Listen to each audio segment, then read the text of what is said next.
ప్రతి డెవలప్‌మెంట్‌లోనూ ఏఐని ఎలా ఇన్వాల్వ్ జేయాలి అన్న సైడ్ మనం అప్‌స్కిల్ అవ్వాలి. మన నాలెడ్జ్‌ని పెంచుకోవాలి. అప్పుడు ఆ ఏఐ ఏజెంట్స్‌ని డిఫరెంట్ లెవెల్‌లో మనం బిల్డ్ చేయగలిసినప్పుడు ఆబ్వియస్‌గా మీకు ప్రమోషన్స్ ఉంటాయి, హైక్స్ ఉంటాయి.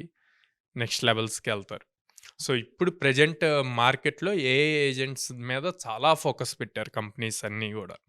బేసిక్ వర్క్స్ అన్నీ గూడా ఏఐ ఏజెంట్స్ మీద కంప్లీట్ జేయాలి. సింపుల్ ఒకప్పుడు మనం హార్డ్ అనుకున్నయన్నీ గూడా ఇప్పుడు సింపుల్‌గా అయిపోతుంది. హ్మ్. ఎందుకు సింపుల్‌గా అయిపోతున్నాయి? ఏఐ ఏజెంట్స్ ఏఐ వచ్చేసేసరికి ఈజీ అవుతుంది. ఒకప్పుడు ఇంపాసిబుల్ అనుకున్నయన్నీ గూడా ఇప్పుడు కొంచెం హార్డ్‌గా అవుతుంది. అంటే పాసిబిలిటీలోకొచ్చింది. హ్మ్. మనం చేయకుండానే ఆటోమేషన్స్ రాసేసి ఏఐ యూజ్ చేసుకొని చాట్‌జీపీటీలో ప్రాపర్ ప్రాంప్ట్స్ ఇస్తే దాని రిలేటెడ్ ఐడియాస్, కోడ్స్ అన్నీ వచ్చేస్తున్నాయి. చాలా సింపుల్‌గా అయిపోతుంది.